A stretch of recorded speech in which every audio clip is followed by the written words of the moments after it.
waterfalls. No, no, no. Keep the faith, you'll have it all. Slow, slow, slow. Listen to the rivers and the streams that you're used to.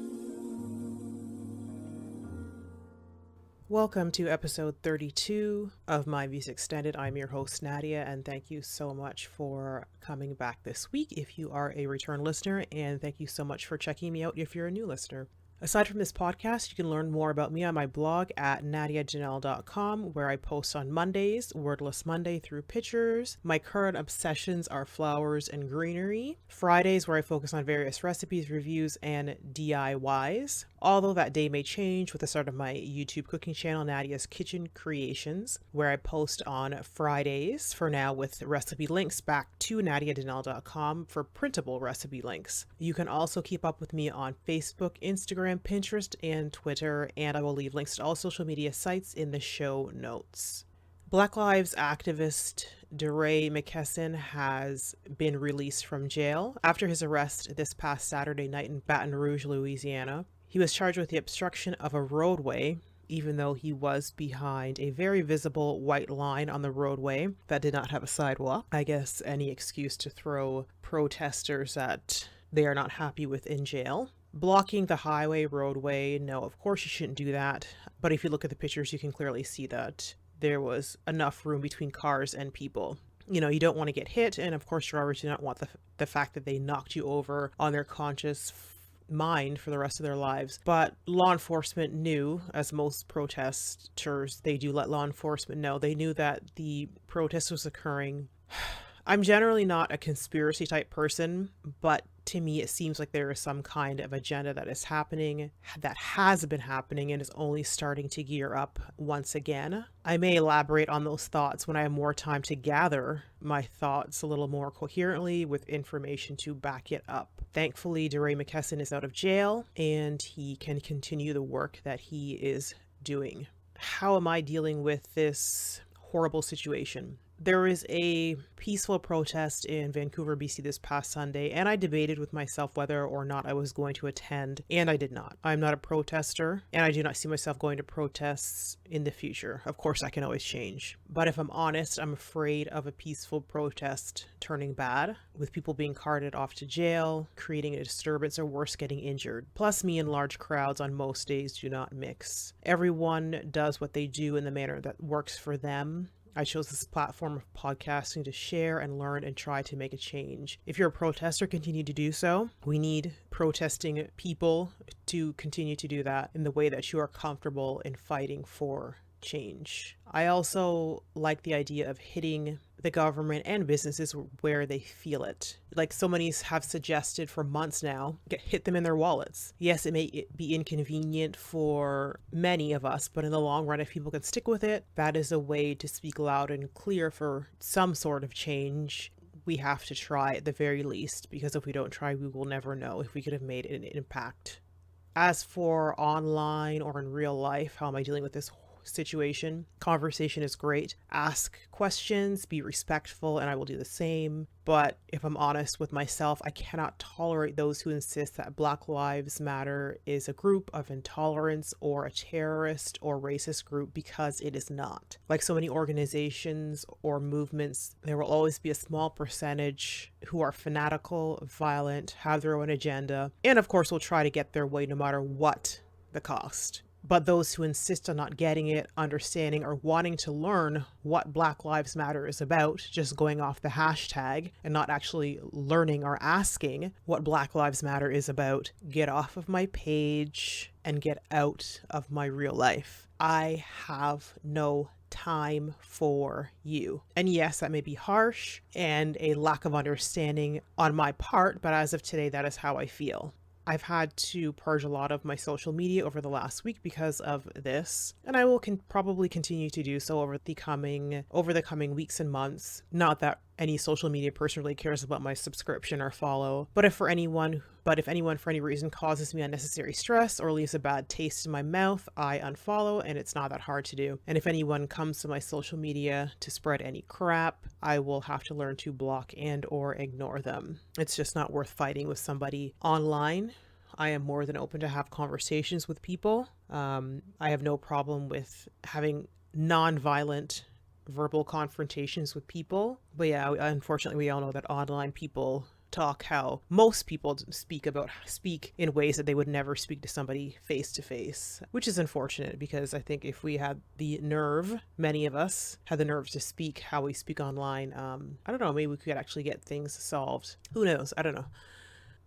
I'm going to share a post that I had on that I did share on my Instagram page from a Facebook group that I belonged to up until a couple days ago. I'll just read it. How about all lives matter? Not black lives, not white lives. Get over yourself. No one's life is more important than the next. Put your race card away and grow up.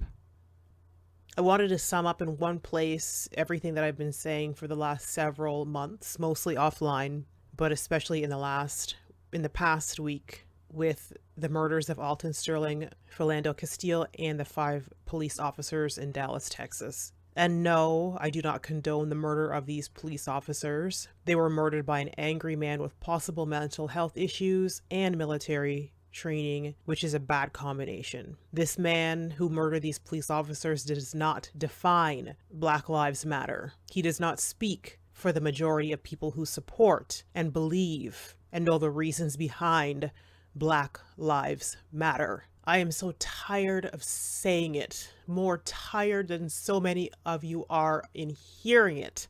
And I know a lot of you are going to shut this off or stop reading this long before now, but that's okay. Black Lives Matter is not about excluding other groups for the 10,000th time. Black Lives Matter is not the black version of the KKK or any other racist or terrorist group. Black Lives Matter is not a racist or terrorist group. Black Lives Matter because of the way that we are treated by law enforcement, the judicial system, and society in general, through subtle ways and very obvious ways.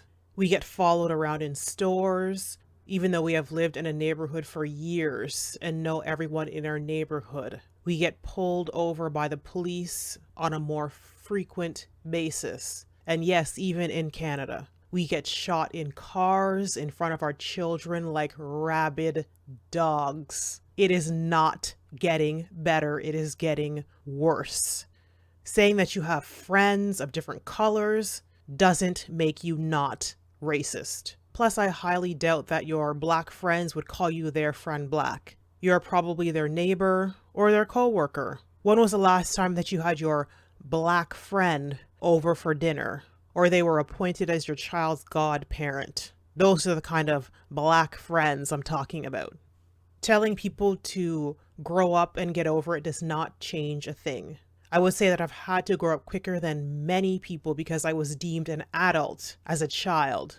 In public, I always had to be hyper aware of how others would perceive my actions and my words. Growing up, there was no going to the mall to hang out. If I wasn't buying something, I wasn't allowed to go. Not because my mom was being mean, but because me and my black self just walking around a store could be perceived as me, a black child, stealing something. Teaching your children to be colorblind, in my opinion, breeds continued ignorance and denial.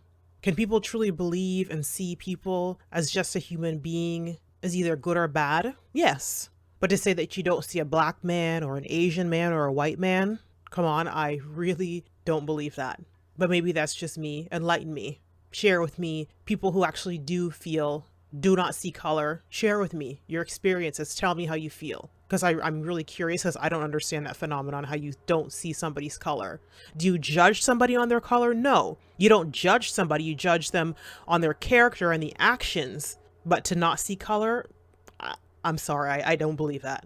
I would love to tell people to figure it out for themselves, to figure out race and intolerance and ignorance because I'm so bloody tired. Some days I honestly feel like an old woman because it seems like it's never going to stop or get better for Black people. But I can't stop. I can't do that. I have to try and stay positive so that I can continue to pull myself up, and in doing so continue to help others pull themselves up. Seeing this BS posted lets me know that I have to keep talking despite wanting to retreat. And of course, every life matters. And in a utopian world, we wouldn't have any problems to solve, but this is the real world. In this real world, we deal with groups that are in crisis. We, Black people, are in crisis. Again, being a supporter of Black Lives Matter does not mean you are anti-police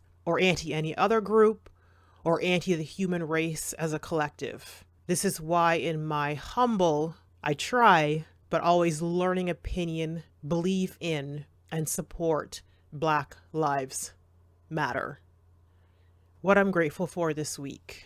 I'm grateful for the most part for keeping my calm online in the online social media sphere when I really want to cuss some people out. But that will solve nothing but solidify racial stereotypes about the angry Black woman.